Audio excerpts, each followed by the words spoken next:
Berlin, May 1945.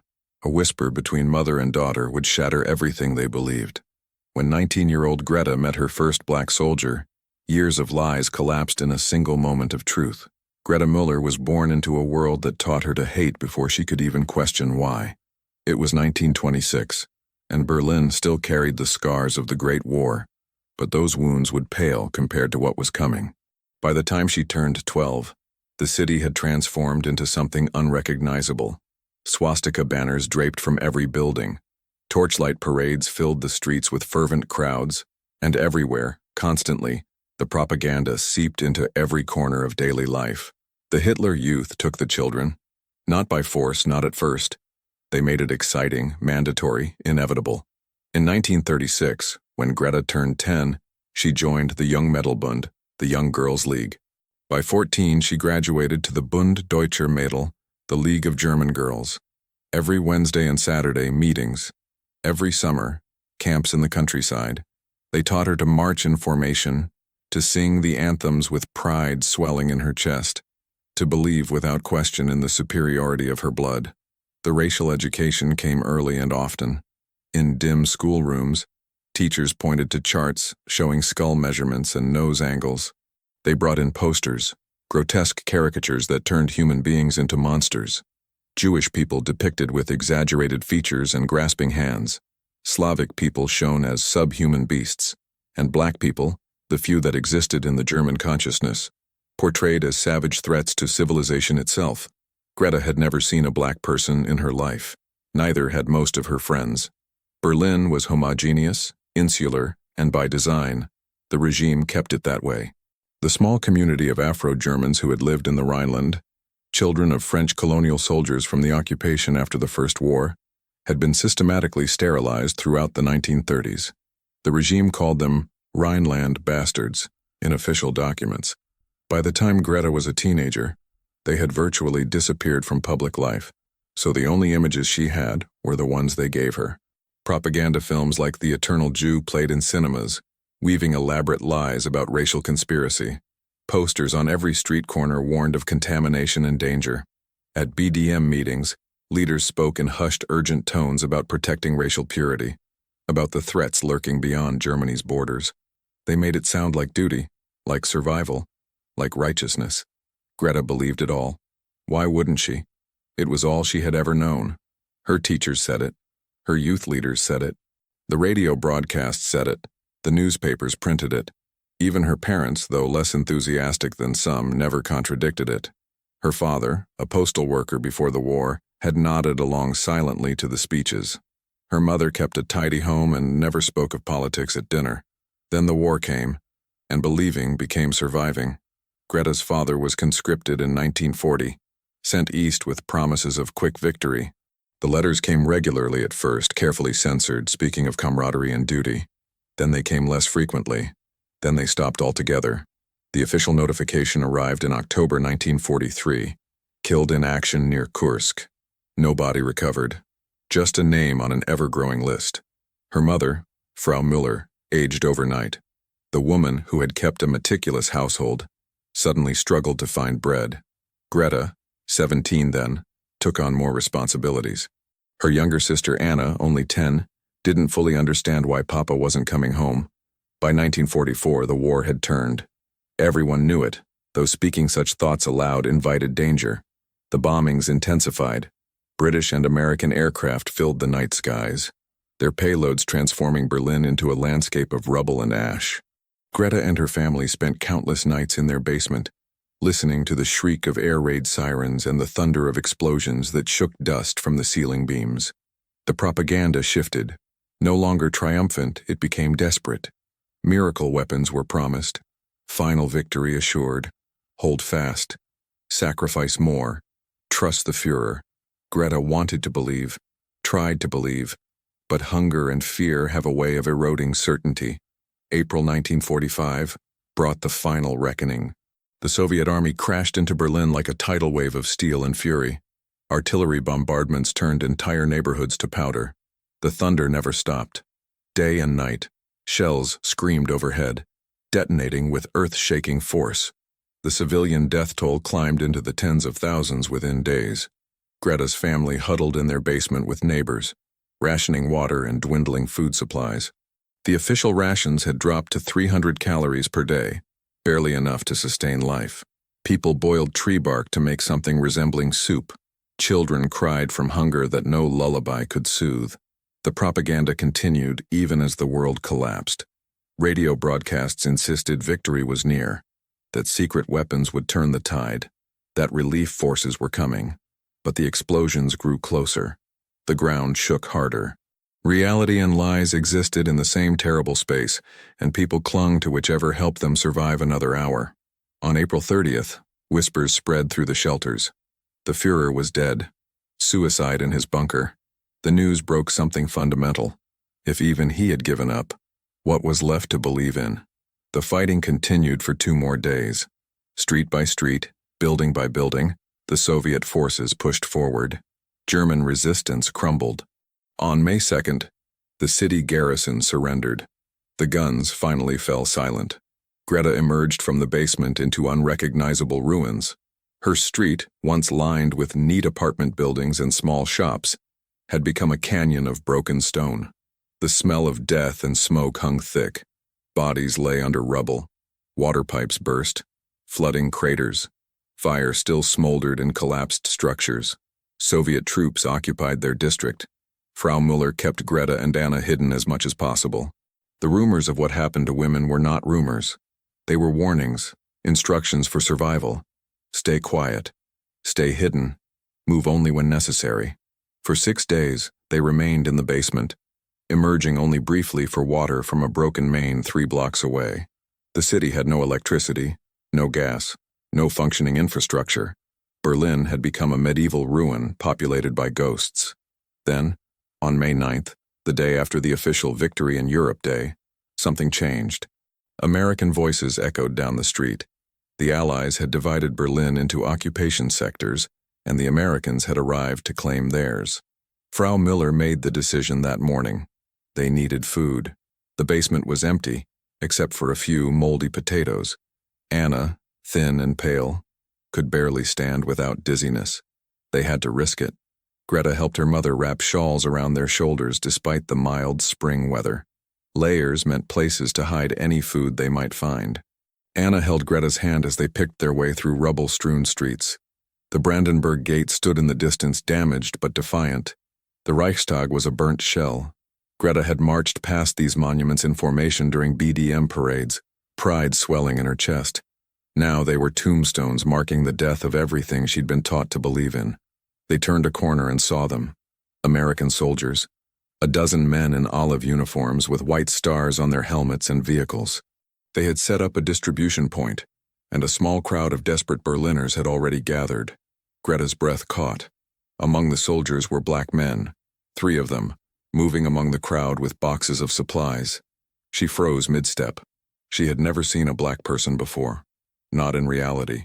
Only in the propaganda posters, the caricatures designed to provoke fear and disgust. Her heart hammered. Years of conditioning flooded her nervous system with irrational panic. But she was also starving, and Anna needed food. So she forced her feet forward. One of the black soldiers noticed them approaching. He was tall, broad-shouldered, with kind eyes that crinkled at the corners. Sergeant stripes marked his sleeve. A patch on his shoulder showed a black panther on a yellow shield with the motto, "Come out fighting." He was Sergeant James Washington, 24 years old, from Clarksdale, Mississippi. Though Greta knew none of this yet. The 761st Tank Battalion, the Black Panthers, had earned their name through 183 consecutive days of combat. They had landed in France in November 1944 and fought through the bitter winter, across rivers and through forests, against determined German resistance. They had liberated towns and concentration camps. They had lost friends to artillery and mines and bullets. General Patton himself had addressed them before their first combat, telling them he didn't care what color they were as long as they killed Germans efficiently. It was not a compliment. It was the bare minimum recognition of their humanity, and even that was grudging. Washington had grown up under Jim Crow. Separate schools, separate water fountains, separate entrances to buildings. He had seen men lynched for looking at white women the wrong way. He had been called every slur imaginable. And then he had volunteered to fight for his country, a country that denied him basic dignity. The army was segregated. Black soldiers served in separate units, ate in separate mess halls, slept in separate barracks. Even in the fight against Nazi racism, America maintained its own racial hierarchy. The irony was not lost on Washington. He and his fellow soldiers fought fascism abroad while facing it at home. But right now, in this moment, he saw a terrified woman and her 2 daughters who looked like they hadn't eaten properly in weeks. He had seen enough suffering. He had liberated concentration camps and seen horrors that would haunt his dreams forever. These were just hungry people who needed help. He smiled gently and spoke in halting, careful German. Guten Tag. His pronunciation was rough, the words clearly memorized rather than fluent. But the effort was genuine.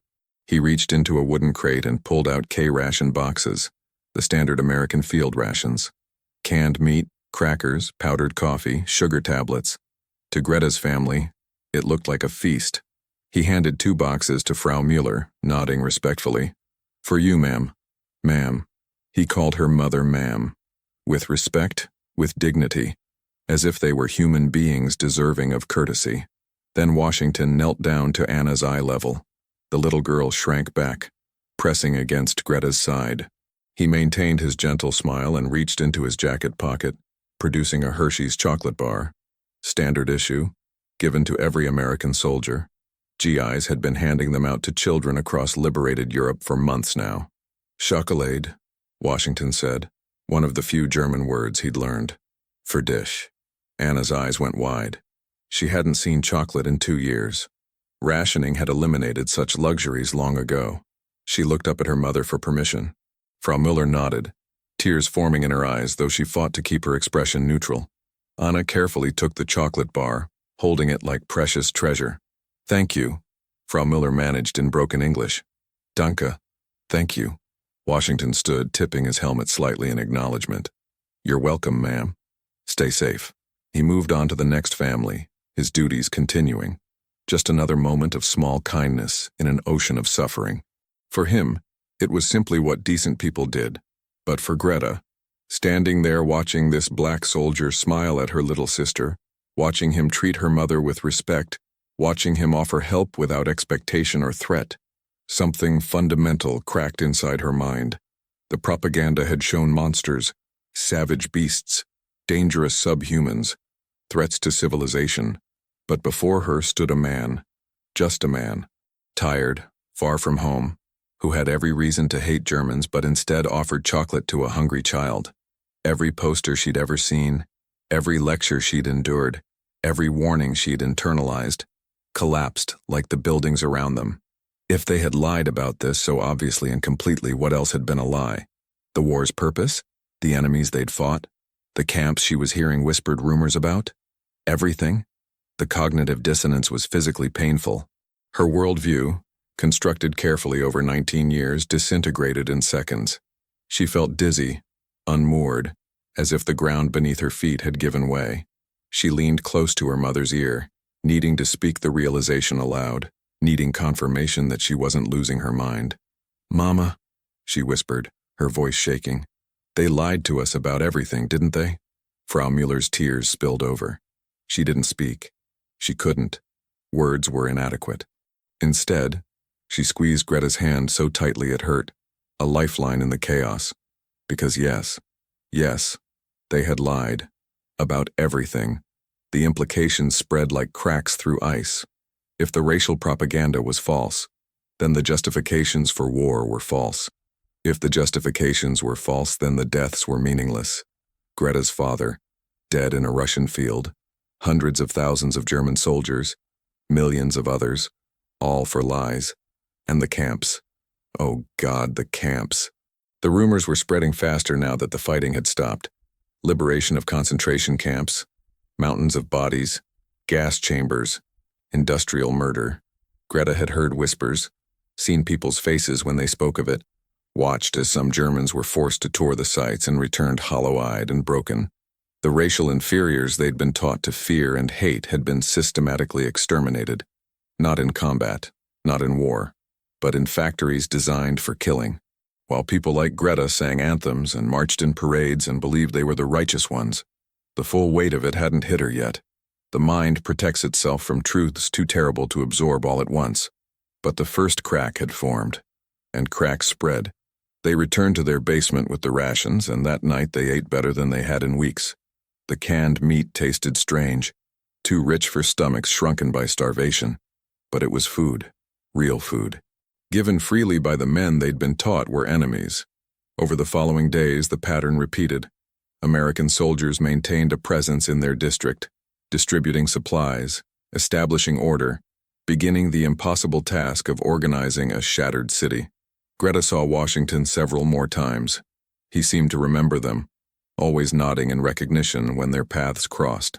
The 761st Tank Battalion was stationed in the area for security duties. The men had fought hard for this victory, and now they kept the peace in its aftermath. They dealt with desperate looters, separated brawling civilians, and tried to maintain something resembling order in chaos. Greta watched them work. She watched how they interacted with German civilians, firm when necessary but never cruel, professional, human. She saw other Allied troops too, British soldiers with different uniforms and accents, French forces that included colonial soldiers from North Africa and Senegal. The diversity of the Allied forces stood in stark contrast to the homogeneous world the regime had tried to create. Within a week, Berlin's women were being organized into cleanup crews. The rubble had to be cleared, streets had to be made passable. The city couldn't remain a graveyard. Women, because most of the surviving men were still prisoners of war or dead. They called them Trümmerfrauen, rubble women. Greta and her mother joined the brigades. They formed human chains, passing broken bricks hand to hand, piling them in sorted heaps. Stone here, wood there, twisted metal in another pile. It was back-breaking work. Their hands bled. Their backs ached. But it was purpose. It was rebuilding. It was refusing to simply lie down and die. Anna was too young for the heavy labor, so Frau Müller arranged for her to stay with an elderly neighbor during work hours. The woman had survived the bombing in her basement and welcomed the company. During breaks in the work, the women talked, carefully at first, then with growing openness. What had they known? When had they known it? Could they have stopped it? Should they have tried? Some women maintained denial, insisted they'd known nothing about the camps, about the murders, about any of it. They'd just been trying to survive. They'd had no power. What could one person do? Others wept with guilt. Spoke of neighbors who'd disappeared in the night, Jewish families they'd known since childhood. They'd told themselves those people were just being relocated. Work camps, they'd said. Unpleasant but not murderous. They hadn't asked questions because asking was dangerous. A few expressed anger, rage at being deceived, at being made complicit, at having their patriotism weaponized for evil. These women worked with particular fury, hurling bricks onto piles, as if each one represented a lie. Greta listened more than she spoke. She was still processing, still trying to understand how thoroughly she'd been manipulated. The education, the youth meetings, the constant reinforcement of propaganda. They'd shaped her mind like clay, molding her thoughts before she was old enough to question. One afternoon during a water break, an older woman named Frau Schmidt sat heavily on a chunk of concrete and lit a precious cigarette. She looked at the younger women with tired, knowing eyes. "My husband knew," she said quietly. "He worked logistics for the SS. Not in the camps, he always insisted, just moving supplies. But he knew where those supplies were going, what they were for. He never told me details, but I knew something was wrong. The way he drank, the nightmares. I didn't ask because I was afraid of the answer." She took a long drag, exhaling smoke toward the ruined sky. "He shot himself in March, before the Russians came. Left a note saying he couldn't face what was coming, what we'd all have to face." No one responded. What could they say? Greta went back to moving bricks, but her mind churned. Complicity, guilt, ignorance. Where was the line? If you didn't know, were you innocent? If you suspected but didn't ask, were you guilty? If you knew but felt powerless, what then? She didn't have answers. She wasn't sure anyone did. Washington's unit remained in the sector for 3 weeks. Greta saw him often enough that a strange sort of familiarity developed. Not friendship, exactly. The language barrier was too great, and the context too fraught. But recognition, acknowledgement of shared humanity. Once, when Greta was hauling debris past an American checkpoint, Washington was on duty. He nodded to her. Arbeiten? He attempted. Working? She nodded back. Ja, working. He reached into his pocket and produced a canteen. Wasser. Water. You need? She did. Her own bottle was empty, and the nearest working pump was blocks away. She accepted gratefully, drinking deeply before returning it. Danke, she said. Thank you, Sergeant. He smiled. You're learning English. Little bit. She held her thumb and forefinger close together to indicate how little. You speak German now. Little bit, he echoed, mimicking her gesture. They shared a brief smile, two people bridging an enormous divide with tiny steps. Another day, Washington had photographs. He showed them to a small group of German children who'd gathered around the American soldiers, drawn by the possibility of chocolate or chewing gum. Anna was among them. Greta stood nearby, ostensibly sorting bricks, but actually watching. Washington knelt down and showed the children a photo of a woman and two small kids. My wife, he said, pointing. Sarah, and my children, James Jr. and Ruth. The children studied the photo with interest. Anna pointed at little Ruth. How old? Washington held up 4 fingers. 4 years, Vier. Anna smiled. I am 12. 12. He held up both hands, then 2 more fingers. 12. Very good. It was such a simple interaction. A soldier showing photos of his family to children. But it carried profound weight. Humanization, connection. The recognition that everyone, regardless of uniform or nationality or skin color, had people they loved, and who loved them back. Greta realized with sharp clarity that Washington had been fighting to get back to that family, that he'd crossed an ocean, faced death repeatedly, and endured unimaginable hardships, all while carrying that photo over his heart, just like her father had carried photos of them. There were no good guys and bad guys. That was a child's understanding of war. There were just people, doing terrible things to each other for reasons that seemed increasingly pointless now that the smoke had cleared. In early June, newspapers and newsreels began circulating. The Allied forces made sure Germans saw them, saw what had been done in their name, photographs from Bergen-Belsen, mountains of skeletal corpses, survivors who looked like walking skeletons, hollow eyes staring at cameras with expressions beyond trauma, film footage from Buchenwald, crematorium ovens, piles of shoes, of eyeglasses, of hair, the industrial efficiency of murder. Reports from Auschwitz, liberated by the Soviets in January. 1 million murdered. Gas chambers disguised as showers. Children used for medical experiments. Sachsenhausen, just 25 kilometers north of Berlin. Greta might have passed near it without knowing. 30,000 dead. The numbers were incomprehensible. The images were irrefutable. Some Germans refused to look, insisted it was Allied propaganda, fake images designed to justify the destruction of Germany. These people clung to denial like drowning sailors to driftwood, but most looked, and saw, and had to confront what had been done. Greta studied the photographs until she felt physically ill.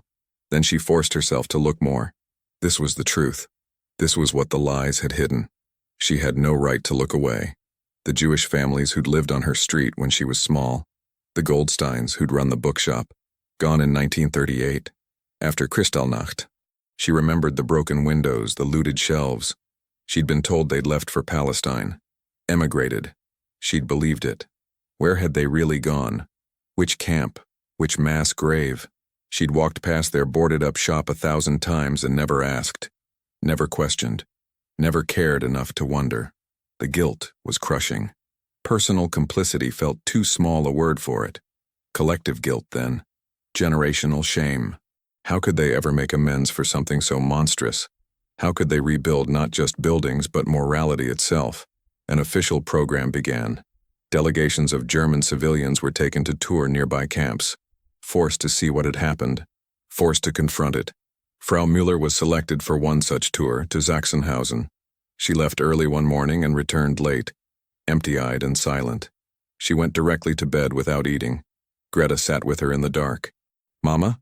Don't ask me, Frau Müller whispered. I can't speak of it, not yet. Maybe not ever. But later, in the middle of the night, Greta heard her mother weeping. Harsh, broken sobs that shook the bed. Greta went to her and held her, and they cried together without words. This was the reckoning. This was the price of lies. Not just the physical destruction, though that was everywhere, but the moral destruction. The knowledge that they'd been complicit, whether through action or inaction, in something irredeemably evil. In late June, word came that the 761st Tank Battalion was being redeployed. The war in Europe was over, but troops were needed elsewhere. Some would go home. Others would be sent to occupation duties in other sectors. The complex machinery of demobilization and redeployment ground slowly forward. Washington's unit would be leaving within the week. Greta heard the news from Anna, who heard it from other children in the neighborhood. The kids had grown fond of the American soldiers who gave them chocolate and taught them English words. Greta found herself feeling an unexpected sadness. Washington represented something important to her. He was the moment her worldview had shattered, yes, but also the moment a truer understanding had begun. He was proof that humanity persisted even in hell, that kindness wasn't bound by race or nationality, that the propaganda had been in every possible way a lie. On one of his final days in Berlin, Greta worked up the courage to approach him directly. He was supervising the loading of supplies onto trucks, preparing for departure. "Sergeant Washington?" Her English was improving slowly through practice with Anna, who learned languages more easily. He turned, recognized her, and smiled. "Hello?" The brick lady. She didn't know that phrase, but understood the meaning. "Yes. I want to thank you for helping my family, for the food, the chocolate for Anna." He waved it off. "Just doing what's right, ma'am. Nothing special." "It was special to us," she insisted. She struggled for words, in English or German, or any language. "You showed me truth when I believed only lies." He studied her face for a moment, and something understanding passed through his eyes. "The propaganda, yes? We saw it everywhere. Terrible pictures, terrible lies. I believed them," she admitted, shame heating her face. "All my life I believed. Until I met you. Until I saw you were just a man. A good man. Not what they said." Washington was quiet for a moment. When he spoke, his voice was gentle but carried weight. "I know something about propaganda and lies, miss. In my country, they tell lies about people like me, too. Say we're dangerous, inferior, can't be trusted. They make laws about it. They kill us for it sometimes." Greta blinked. "But America fought against the Nazis, against racism." A sad smile crossed his face. "America fought a war, but racism, that's still there. I'll go home to a country where I can't eat in the same restaurant as white soldiers I fought beside. Can't use the same water fountain. Can't vote in my own state. My children go to separate, worse schools. We fought for freedom here, but we don't have it there." The revelation stunned her. She'd thought of America as the liberators, the righteous victors. The idea that they maintained their own system of racial oppression hadn't occurred to her. "Then why did you fight?" she asked. He considered the question seriously. "Because it still mattered. Because the Nazis were evil, and that needed to stop. Because I hoped that maybe, if we fought for freedom here, we could win some for ourselves back home. Because it was the right thing to do, even if my country doesn't always do right by me." He reached into his jacket and unpinned his unit patch, the Black Panther on the yellow shield. He handed it to Greta. "You keep this," he said. "Remember that we came out fighting. Remember that doing what's right matters, even when the world makes it hard. And," he paused, "remember that lies are lies, no matter who tells them. German lies, American lies, any lies. Don't believe them again." Greta accepted the patch with trembling hands. "I won't. I promise." Frau Miller appeared then, with Anna in tow. The little girl had insisted on coming to say goodbye. Anna ran up to Washington and hugged his leg. The unself-conscious affection of children. He patted her head gently. "You be good," he told her. "Learn English. Learn many things. Be smarter than the adults." Frau Miller stepped forward. She'd been carrying something wrapped in cloth. She unwrapped it carefully, revealing a small wooden cross on a chain. It was old, carved by hand, simple but beautiful. "This was my mother's," she said in slow, careful German, trusting that someone nearby could translate. "She gave it to me. I want you to have it, to keep you safe, to thank you for your kindness to my family." A bilingual soldier translated. Washington looked genuinely moved. "Ma'am, I can't take a family treasure. Please, Frau Müller insisted. You gave us food when we starved. You gave us humanity when we'd forgotten what it meant. This is small thanks. He accepted it, holding it carefully. Then I'll treasure it. And I'll remember your family. I'll remember that even in the worst times, people can still be decent to each other. They said their goodbyes, formal handshakes between Frau Müller and Washington, a salute from Anna that made him laugh, a nod of deep respect between him and Greta. Then he climbed into a truck with his unit, and they drove away down rubble-lined streets, heading toward whatever came next. Greta never saw him again. The 761st Tank Battalion returned to the United States in stages throughout 1945 and 1946. They came home to a country that had not changed. German prisoners of war, captured Nazis, were treated better in American prison camps than Black American soldiers were treated in their own country. They could eat in restaurants that wouldn't serve the men who'd guarded them. They could stay in hotels that turned away Black veterans. The men of the 761st had fought for 183 consecutive days. They'd earned commendations for bravery. They'd liberated towns and camps. They'd defeated fascism. But they couldn't vote in Mississippi, couldn't drink from white water fountains, couldn't attend white schools, couldn't marry whom they chose in many states. Some became activists in the growing civil rights movement. They'd fought for freedom abroad and were determined to win it at home. The movement that would eventually break Jim Crow was built partly by veterans who'd seen the world, fought tyranny, and refused to accept oppression any longer. The 761st Tank Battalion's recognition was delayed for decades. It wasn't until 1978, 33 years after the war ended, that they received the Presidential Unit Citation. Many of the men had already died. Sergeant Reuben Rivers, killed in action, finally received a posthumous Medal of Honor in 1997, 52 years late. The delay was not accidental. It was systematic. Recognition of Black soldiers' contributions threatened the racial narratives America wanted to maintain. Easier to forget their service than acknowledge their heroism. Washington returned to Mississippi. The historical records are silent on what happened to him specifically, but the broader patterns are clear. He would have faced discrimination. His service would have been disrespected. The freedom he fought for would have been denied to him.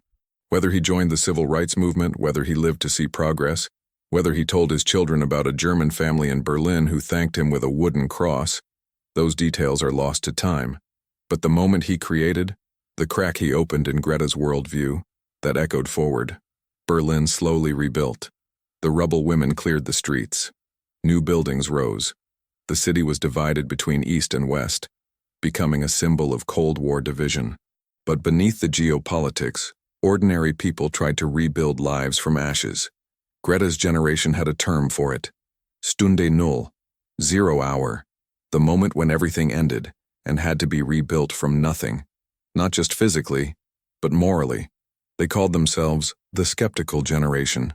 They questioned everything, trusted nothing at face value. They'd learned the price of blind belief. Their children would grow up in a Germany determined to confront its past rather than hide from it. Greta kept the patch Washington had given her. She kept it in a small box with her father's final letter and Anna's baby shoes. Treasured objects that marked who they'd been and who they'd become. She never married. Focused instead on education, on rebuilding, on making amends however she could. She worked with displaced persons organizations, helping refugees resettle. She taught in schools, determined that the next generation would learn real history, not propaganda.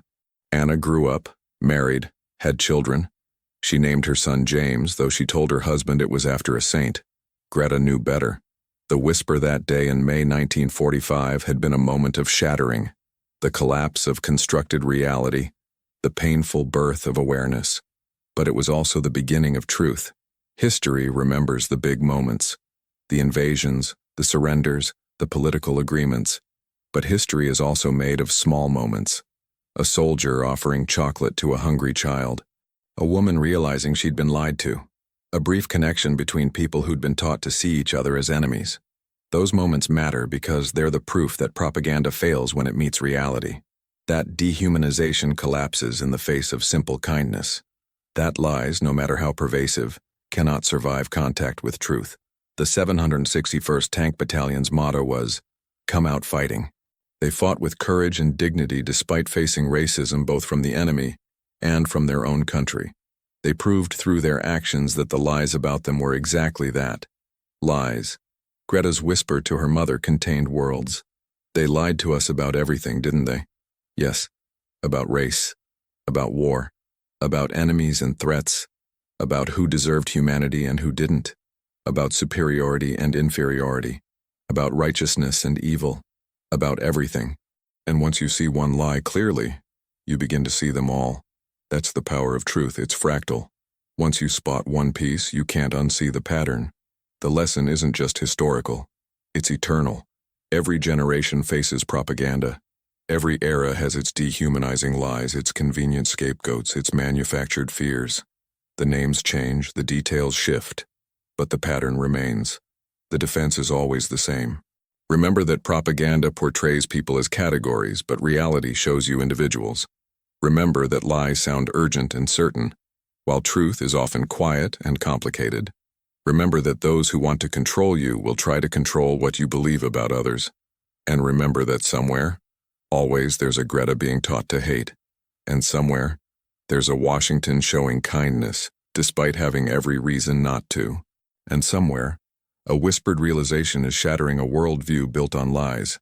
History doesn't repeat, but it rhymes.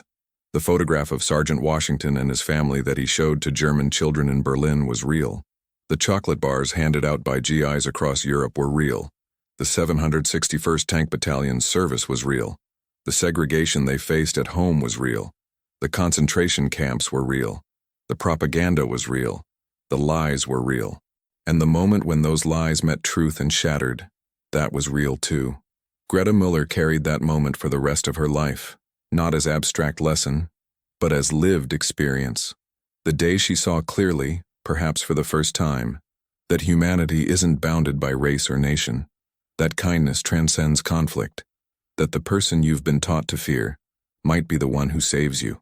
On a spring day in May 1945, in the ruins of Berlin, a teenage girl whispered a realization to her mother. They lied to us about everything, and in that whisper was the seed of redemption. Not forgiveness. Some things cannot be forgiven. Not absolution. Some guilt must be carried. But the beginning of understanding. The first step toward confronting truth instead of hiding in comfortable lies. The work of rebuilding Germany, physically and morally, took decades, is still ongoing, will always be ongoing, because the work of confronting history and choosing truth over lies is never finished. But it begins in moments, small moments. A soldier smiling at a child, a woman questioning what she's been taught, a whisper in the ruins. Those moments matter. They always have. They always will. If this story reminded you that truth matters, that humanity transcends borders and that history's lessons are meant to guide us today, then this channel needs your support. Hit that subscribe button and turn on notifications so you never miss stories that challenge perspectives and reveal forgotten truths. These are the moments history books often overlook, but they're the ones that matter most. If this story moved you, leave a like. It helps us reach more people who need to hear these messages. And here's the most important part. Drop a comment below. Tell us, have you ever had a moment where you realized something you'd always believed was wrong? What made you see the truth?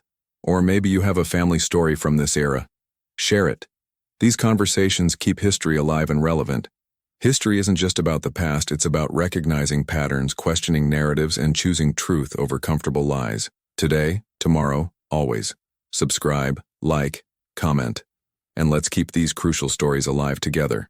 Thank you for watching, and remember, the truth always matters even when it's hard to hear.